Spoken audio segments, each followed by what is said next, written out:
Baik Pendeta, saya akan membacakan pertanyaan yang pertama yang sudah disampaikan dari Irwansyah. Shalom Pendeta Sabuin, mau bertanya sehubungan dengan puasa. Ya, sekarang adalah bulan puasa. Apakah di Alkitab ada ketentuan dan keharusan untuk berpuasa? Kalau lihat beberapa cerita tentang mengusir setan, kata Yesus butuh doa dan puasa. Di Perjanjian Lama, kalau berkabung ada puasa. Waktu Esther mau menghadap raja, diminta seluruh bangsa berpuasa.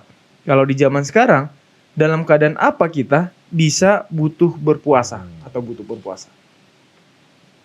Silakan Pendeta.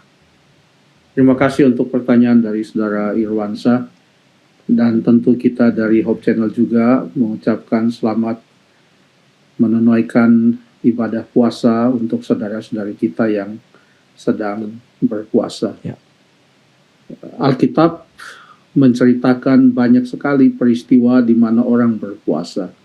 Tadi Saudara Irwansyah sudah menyebutkan beberapa contoh mereka yang disebutkan dalam Alkitab yang berpuasa. Jangan jauh-jauh.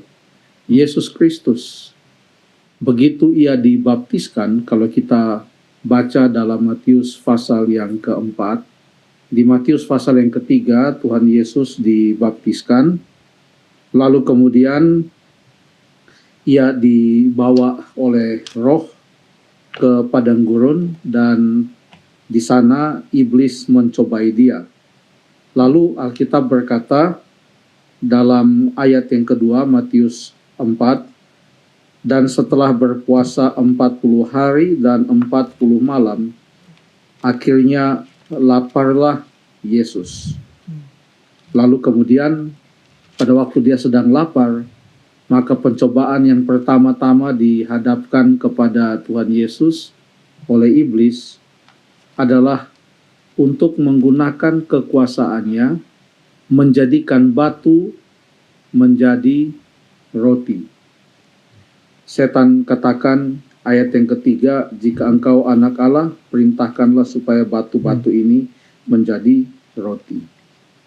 Roti adalah makanan sehari-hari, tapi Tuhan Yesus tidak mau makan roti tersebut. Dan sebenarnya pencobaan yang paling utama di sana adalah bukan hanya menyuruh Yesus makan, tapi menggunakan kekuasaan dan kekuatan serta otoritas kuasa Yesus untuk mengubah batu menjadi roti. Beberapa kali Yesus bisa mengubah sesuatu menjadi hal yang lain. Contohnya, ada cerita di dalam Yohanes pasal yang ke-2, Tuhan Yesus pernah mengubah air menjadi anggur. Dia bisa mengubah air menjadi anggur. Jadi sebenarnya bukan masalah yang sulit untuk mengubah batu menjadi roti.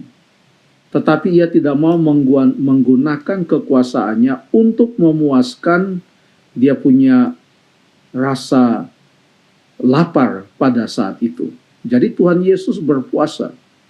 Bahkan pernah pada waktu Tuhan Yesus mengusir kuasa setan dari diri seorang anak, murid-murid itu heran karena mereka tidak bisa melakukannya. Lalu mereka bertanya kepada Yesus, apa rahasianya? Lalu Yesus katakan dalam Matius pasal yang ke-17 ayat yang ke-21, Yesus katakan, jenis seperti ini tidak bisa ditangani kecuali oleh doa dan puasa. Jadi Tuhan Yesus berpuasa, dan dia juga mengajarkan kepada kita apa manfaatnya berpuasa, untuk apa berpuasa. Hampir itu sejajar dengan doa. Di mana ada doa, di sana ada puasa. Walaupun di dalam Alkitab Perjanjian Baru, doa lebih banyak disebutkan daripada puasa. Kata berdoa, kata doa lebih banyak dari kata berpuasa. Namun tetap berpuasa itu sangat penting.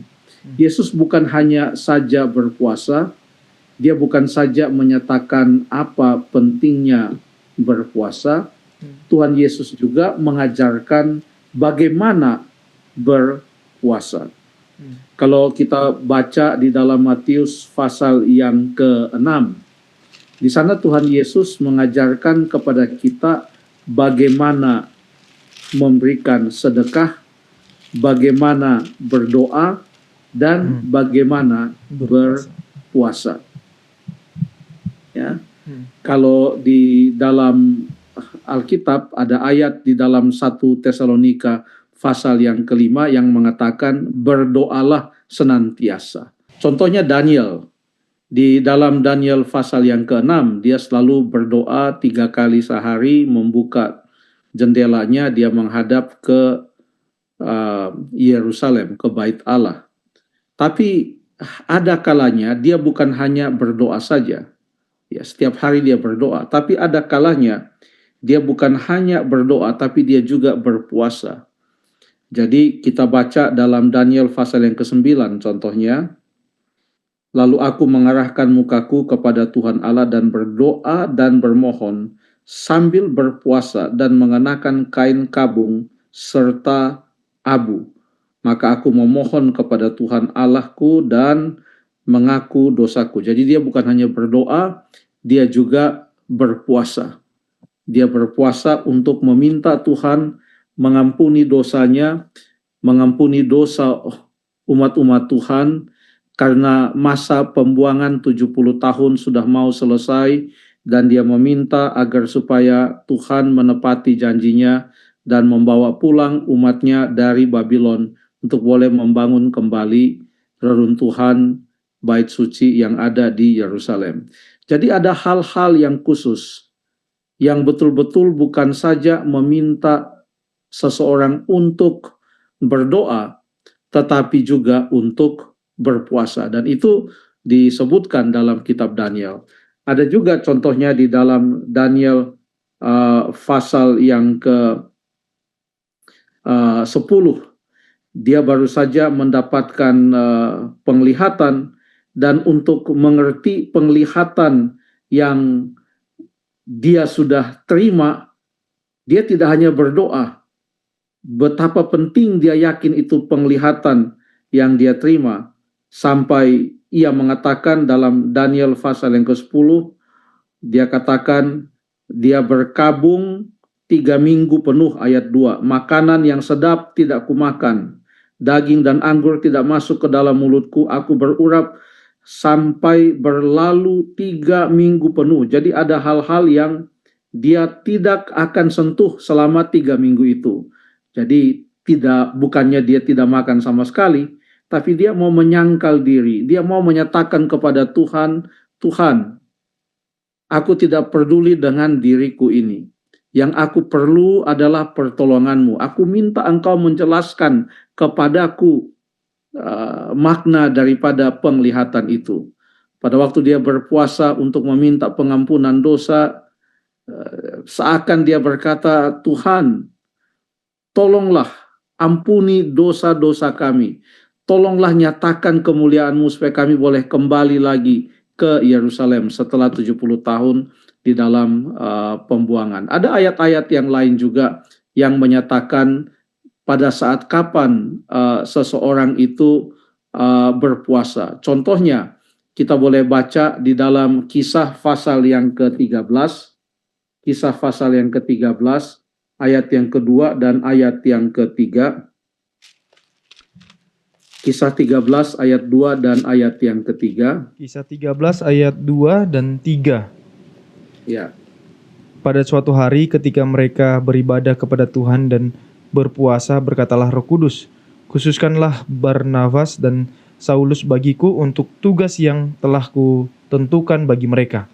Maka berpuasa dan berdoalah mereka, dan setelah meletakkan tangan ke atas kedua orang itu, mereka membiarkan keduanya pergi. Jadi pada waktu mereka mau memilih 2 orang yang akan diutus membawakan kabar keselamatan, yang bernama Barnabas dan Saulus, menjadi misionaris, untuk pergi ke daerah-daerah yang lain. Mereka bukan hanya berdoa, mereka juga berpuasa. Jadi berdoa dan berpuasa adalah hal yang dilakukan di dalam Alkitab. Walaupun tidak diatur di dalam Alkitab, serutin apa kita berpuasa. Tetapi yang disampaikan di dalam Alkitab adalah saat-saat kapan kita perlu berpuasa dan bukan hanya berdoa. Dari contoh-contoh tadi, kita dapati bahwa pada saat kita mau melakukan hal-hal yang sangat khusus, yang sifatnya sangat-sangat penting, yang dampaknya atau pengaruhnya sangat besar, hal-hal yang sangat unik dan jarang terjadi, ada hal-hal yang tidak seperti biasanya kita meminta daripada Tuhan. Kita berpuasa. Kita berpuasa. Kita berpuasa untuk memohon pengampunan. Kita berpuasa untuk menyatakan tekad menolong pekerjaan Tuhan. Kita juga berpuasa untuk memohon pengertian daripada Tuhan, memohon sesuatu daripada Tuhan. Ada banyak contoh orang berpuasa. Memang orang-orang Yahudi berpuasa itu 2 kali seminggu. Dari mana kita tahu?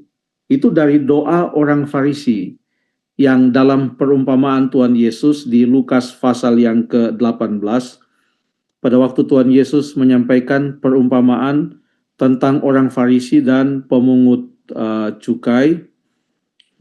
Mereka datang ke bait Allah untuk berdoa, dan orang Farisi itu berdoa dalam hatinya, ayat yang ke-11, "Ya Allah, aku mengucap syukur kepadamu karena aku tidak sama seperti semua orang lain, bukan perampok, bukan orang lalim, bukan pezina, dan bukan juga seperti pemungut cukai ini. Aku berpuasa 2 kali seminggu." Dia sebutkan, aku berpuasa, katanya 2 kali seminggu. Itu dilakukan oleh orang-orang Yahudi.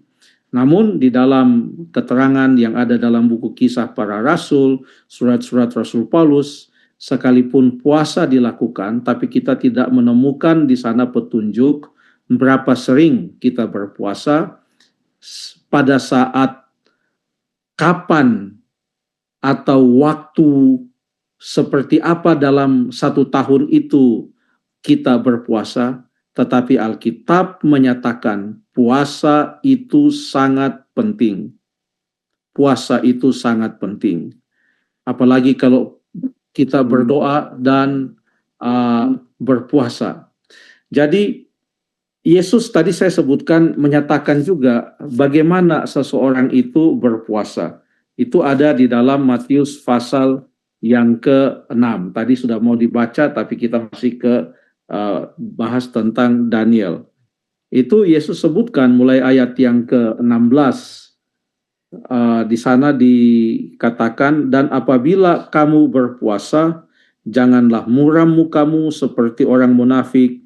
Mereka mengubah air mukanya supaya orang melihat bahwa mereka sedang berpuasa. Aku berkata kepadamu, sesungguhnya mereka sudah mendapat upahnya. Tapi apabila engkau berpuasa, minyakilah kepalamu dan cucilah mukamu, supaya jangan dilihat oleh orang bahwa engkau sedang berpuasa, melainkan hanya oleh Bapamu yang ada di tempat tersembunyi. Maka Bapamu yang melihat yang tersembunyi akan membalasnya kepadamu." Menariknya, pembahasan tentang puasa oleh Yesus ini disebutkan setelah ia juga membahas tentang doa. Jadi doa dan puasa ini berjalan bersama-sama. Untuk berdoa, kita dinyatakan berdoalah senantiasa. Untuk berpuasa, kita juga diminta untuk menyangkal diri kita dan kita berpuasa dalam saat-saat tertentu. Itu yang dikatakan oleh Alkitab. Pada waktu kita meminta petunjuk Tuhan, contoh sebenarnya ada ayat lain lagi yang mengatakan dalam Kisah pasal yang ke-14 ayat yang ke-23, Kisah 14 ayat yang ke-23, itu di sana dikatakan, di tiap-tiap jemaat, rasul-rasul itu menetapkan penatua-penatua bagi jemaat itu, dan setelah berdoa dan berpuasa, mereka menyerahkan penatua-penatua itu kepada Tuhan yang adalah sumber kepercayaan mereka. Tidak ada limit untuk doa, tidak ada limit juga untuk berpuasa. Berdoalah senantiasa dan berpuasalah kapan saja. Yang paling penting adalah Tuhan mengetahui hati kita, dan Dia tahu apa yang kita sampaikan kepadanya, apa yang kita minta kepadanya. Niscaya doa dan puasa kita akan Tuhan dengar dan Tuhan hargai, Tuhan terima. Terima kasih.